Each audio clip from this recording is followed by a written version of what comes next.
coffee. I'm not ashamed. I'm not ashamed. I know some people judge the coffee drinkers. I'm not going to say who.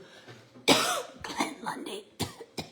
But I am an unashamed coffee addict. And I'm going to give you all a life hack real quick. This is the devil. This is not good for you. This is bad. This is bad. But we have our, you know, there's some room for growth. There's some room for improvement. But here's a life hack for you. They make these 0 sugar, which is 15 calories. A lot of other stuff. I don't know. Good morning, Renee. Good morning, Russell. Good morning, Rodney. But here's where Americans get it wrong. This is a tablespoon.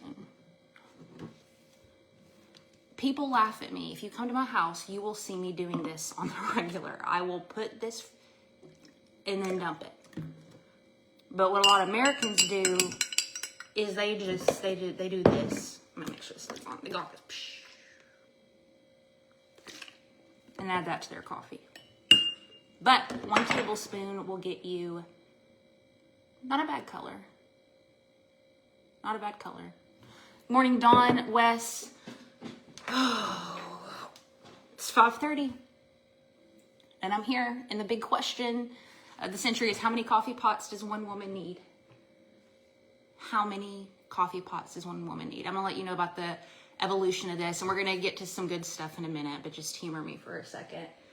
This was addition 1 to our family. When Brian and I got married, we were so broke. We had one of those coffee pots from Walmart that just, it was bad. It was like $12, and we had that for years. And then I visited a friend of mine. She was in her 70s, and she had one of these coffee pots, and it was good. And I said, wow, your coffee's good. And she said, your coffee pot matters. I was like, okay. So she sent me this in the mail, and we've had this for years. And this was our family member forever and ever. And then life evolved. Life changed. Good morning, Jeff, Trisha, Mary Lynn. Hello. Things changed because we got busy. I don't even know where to be looking. Right there. We got busy. And so we're like, we don't need a full pot of coffee all the time. We need 1 cup of coffee sometimes. So the Keurig came into our family. And then something really shameful happened. We had these 2 for a couple of years. This is the deep conversation morning family member. This is the on-the-go family member. Something really shameful happened. I got bougie. Just happens when you get older. And Bertha came into our lives. But anyways, if you ever come visit the Paradys, we will hook you up with some caffeine. Why am I here? You're probably like, what's going on? I'll tell you what, being friends with Glenn Lundy, you need to be careful. You need to watch out, because you will be doing some crazy things for the rest of your life. Crazy things. That man does some adventurous, wild things and drags people along. Some of you know. Some of you know. You have 3 in your Trisha. Come on, girl. And one of those crazy things that he does is go live for years on the internet at 5:30 in the morning. It's cool. It's a joy to be back with you guys. Glenn is in Las Vegas. And he's going to be there for a few days. So asked me to pop in and spend some time with you, which is a joy. Don Sankey, I know you are in the gym right now. How many days have you been working out? There's like a wild streak of yours going on. If you don't know who I am, if you haven't been following Glenn for a while, my name is Heather Parady. I used to co-host this show. With him. A long time ago. And I am a mom. Wait, how do I do this right? A wife of one, a mom of two, which doesn't have as much of a bang to it, does it? 9, wow. wife of one, mom of two, and I live out in Augusta, Georgia. And add effects using hand gestures. Turn on reactions to express yourself with a hand. I got a notification. That's so weird. I express myself with gestures all the time. Don Sankey, 3,160 days this man has been working out. I'll tell you what, man. That is, I've never met anyone who has done that. Congratulations. That is a big, big deal. Herbal tea is healthier. Heather. Bella. Like, I hear you. I do. And I appreciate you. But that don't, when you get up, I don't know. Heather Parady. Live in Augusta, Georgia. I am a wife to one and a mother to two amazing human beings. Been married we just celebrated our 14th wedding anniversary. I have a 12-year-old, almost 13, and an 8-year-old girl. And I always wanted boys. Hi, kitty cat. I always wanted boys, and I remember both times the doctors saying, it's a girl. I said, can you check again? Are you sure? But I'm telling you this to say the greatest joy has been to learn how to mother 2 little girls when you were scared to mother 2 little girls as a woman. What a gift they are. My husband is the most patient human being alive. As you can tell, he has to deal with 3 coffee pots. That kind of tells you what kind of wife he has. Mary Lynn, wife to none, mom to one. At least it rhymes. You need to do a rap. I'm a wife to none and a mom to one. I got 3 coffee pots. Yum, yum, yum. Yeah, I should really use AI to help me. Man, y'all are, I could chit chat with y'all. And in life, I run a agency that helps service providers, experts build their top of funnel strategy. So what that means is get more eyeballs on their stuff. I've been doing that for a few years. It's transitioned a lot, my offers and so forth, but it's primarily been in the digital space and marketing side for 6 years, maybe. Prior to that, I was in the mental health space, a therapist. And prior to that, this is really going to shock a lot of you. I don't know why I'm telling y'all my life story here, but just trying to get reacquainted. I was in ministry and wanted to be in ministry with my entire life. I went to school to be a therapist, a minister, ordained at one point.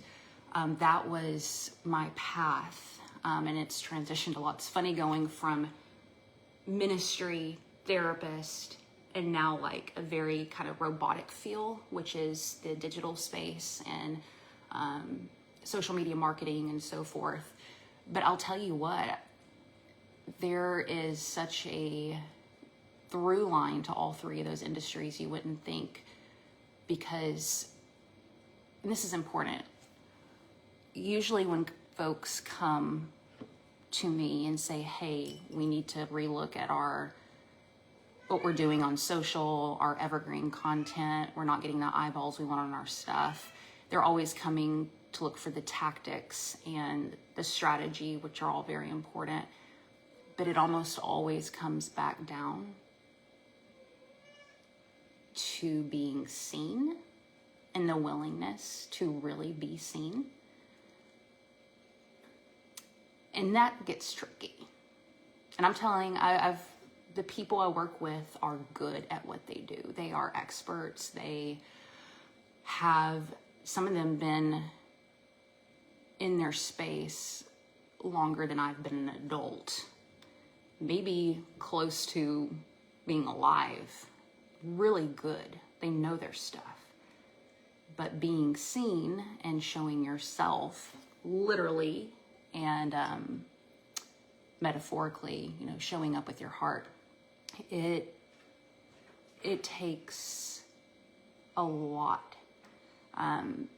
So all that to say, the therapy, the ministry has come in quite a bit to my work, which is really surprising sometimes, because I spend more of my time talking people through off a cliff with the stuff I'm asking them to do, showing up online, going live, stuff like that. Anyway, that's me. So wife to one, mom to two, Augusta, Georgia, and I work in the digital marketing space, top of funnel strategy, and I love it. It's a gift. And it's also a gift to be up in the morning. And I've been getting up early since I was about 21, I want to say. My morning routine, I get up at 4:50, usually right around 4:50. I don't know what this 3:50 mess is. Glenn Lundy gets up at 3:50. That's still nighttime. I get up at 4:50. I spend 1 hour in complete quiet. I get my book, I get my journal, and my cup of coffee, and I spend silence till about 6. Then around 6, I go run. And God bless the runners in the room. Then I come home, I help my kids get ready, lift a little bit, take one of them to school, lift a little bit more, take the other to school. Then my day is off to the races. So I am a replay viewer. I usually watch the show when I'm running or lifting or driving the kids to school. But if you are new around here, this is the part of the show where I say good morning to you. It's so hard not repeating everything he says because I have it so memorized. Y'all know, y'all probably repeat it too. I say good morning to you, and you say good morning to me, and we dance a little bit. And then, because of body in motion, an object that stays in motion, help me. An object that stays, I'm really messing this up. An object that stays in motion remains in motion. And a body that stays in rest stays in rest. I jacked that up, but it's all good. It's all good. I love Abel Hart. Anybody love Abel Hart? Marilyn Wilkin, thank you for being here. You're the best. Thank you for always supporting me.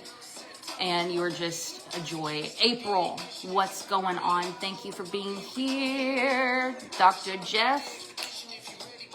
You know, Dr. Jeff lives in the same city as me. We see each other.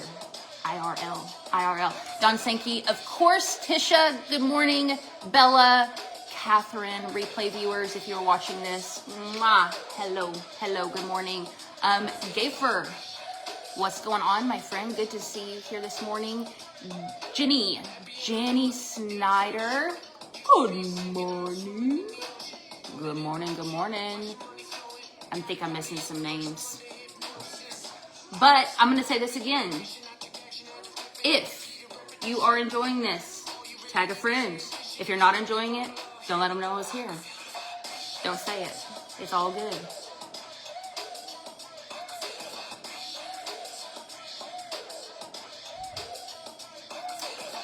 I can feel the vibration. One thing I've also noticed, Abel Hart's your fave. Thank you. I love this dude. One thing I've noticed that I know I'm not old. I'm young. I'm very young. But as I am crossing the threshold to maturity, it's weird how you get less mature. Like I used to act different, and now I'm like singing all the time and all day. I'm like, hello, good morning. My kids, I'll be like, brush your teeth. And I'm like, why are you singing this? And then I just bob weird. And then I just have no shame. It's weird. Getting older is weird. It's a weird thing. And a gift. This morning, what time is it? Oh my God. Oh my God, it is already 20 minutes. I am so sorry. It is what it is. All right. We're going to take a dark left turn. You ready? You will not believe what I'm reading. You will not believe what I'm reading. Look at this, which is backwards. Lucid dying. Lucid dying. I straight up get up in the morning and I'm reading this sucker at 5 a.m. to start my day, which seems dark AF, but it's not. It's not. And I wanted to share a couple things I'm learning in this book with y'all, and then I'm going to go run.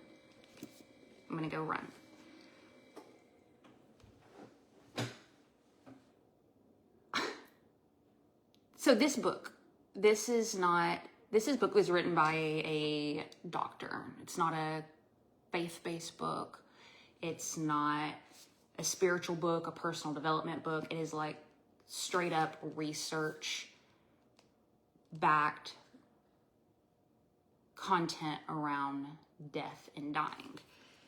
And the reason I got this book is I've been asking myself some really deep questions the past couple of years for sure. But I'm the type of gal, I like to work backwards. So my deep question has really been around, what do I really believe about some big topics? There's the stuff you believe, core belief, and then there's other things that you sometimes have a question mark around. And it's interesting because usually when you tell people that, they want to run to certainty.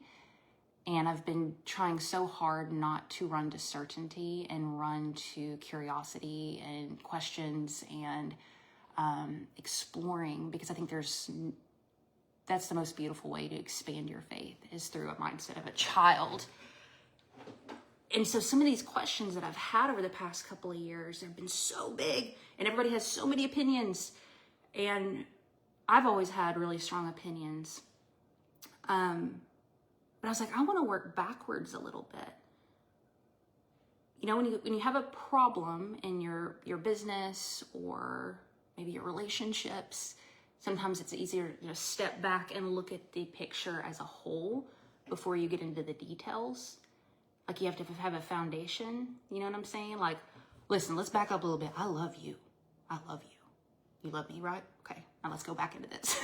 You have to have a foundation. So some of my big questions, I'm thinking, what is a big, a big picture thing that we can look at? And for me, it's been, what really happens after we die?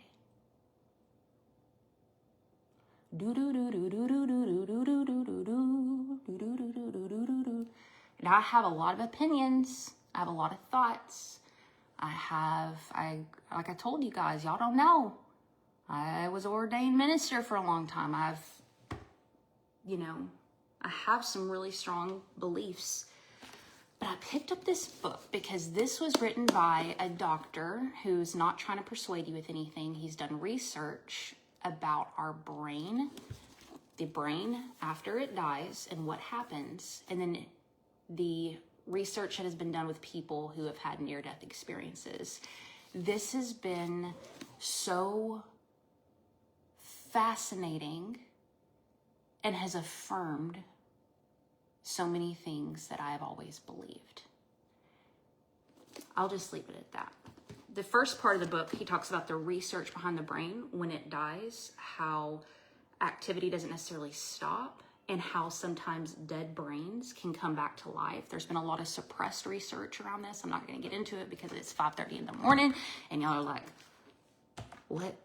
So I don't want to get too much into it, but it's very interesting what research is showing about the separation between consciousness and brain activity, and how sometimes you can still have consciousness without brain activity. And so that's where a lot of these, what they call NDEs, near-death experience people, or anybody else into this kind of weird stuff, or is it just me? I don't know. That's kind of the theory behind why some people, when they pass and come back and still have memory, some people think it's a bunch of foo-foo. But check this out. I'm going to read to you a couple of things that people who have passed and come back have said. Here's a good one. One man shared how he realized that chasing both fame and fortune with a win at all cost mentality is meaningless. Now, being kind and affectionate to others makes my life full of joy. This is, trust me, I've gone through chapters of very similar things. In fact, it's getting kind of repetitive how many people are saying the same things. They pass, they come back, they go to this researcher, they tell him what they experienced, and this statement, chasing both fame and fortune with a win at all cost mentality, is meaningless. Meaningless. Now, being kind and affectionate to others makes my life full of joy. Another woman said that when coming back, which, by the way, a lot of times people, when they pass, according to this book, there is a decision to come back and none of them want to. don't send me back there. Don't do it. But some of them have this feeling that they need to come back.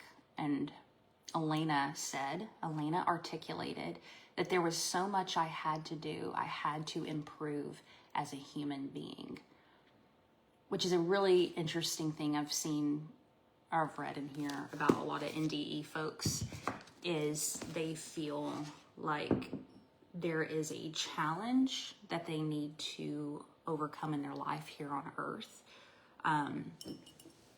even though they don't want to come back. And I'm sharing this with you today because if you're like me and you like to think more big picture and work backwards a little bit about not only the things we believe, but the way we approach our day, I think remembering the thoughts of the afterlife and what at the end of it all, we'll look back and think and say whether you believe we'll be somewhere else or whether you don't believe that. Even though it feels dark and kind of heavy, I think it changes so much of how I end this live and go out on my run and talk to my daughters and engage with these clients who maybe struggle showing up on camera. The football game tonight where my daughter's playing and the interactions I have there, dealing with the neighborhood Facebook group. Lord Jesus, bless them. I don't know if y'all have neighborhood Facebook groups, but all these micro details throughout the day, it puts such a different perception when we step back and think about, why are we really here?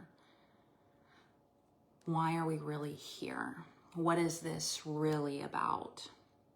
At the end of it all, what am I going to look back and really see? Maybe wish we had done differently, maybe be proud of. And some of these huge things in our life, which I'm telling this to me because I got upset about an email yesterday and I was like, those emails will get you. But stepping back and remembering that there is something else going on. There's something else going on. There's something else at play. There's a bigger game being played. And our role in that, I like what that guy said, it's not about these big, audacious, ego-driven pursuits of domination, which, by the way, I'm not against ambition by any means. Like, what are we doing up at 5:30 in the morning? Like, seriously, like, y'all know what I'm trying to say. But real greatness, real satisfaction, real purpose. It's wild how time and time again people will come back to those small, micro, little things we do. You know? So, one interesting thing about doing this morning show, whenever Glenn asked me to do it, is within a couple of hours, I won't remember anything that I said today.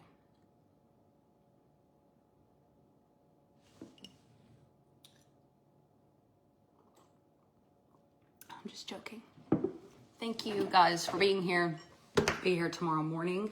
I'll find a different spot in the house. Maybe we'll go over to the refrigerator. Maybe we'll go outside to the gym. I don't know where we're going to be, but I will be here with you tomorrow morning, 5:30 a.m. Have a beautiful day. Beautiful, beautiful, beautiful day. Keep a big picture, the big picture in mind. This life is a gift. What a gift it is. What a gift. Love y'all. I'm ooh. Do some more Abel Hart. We'll do some more Abel Hart. Get out of here. Hi, Russell Hill. Bye, Scott. Bye, Catherine. Hi, Derek McLean. Good to see you.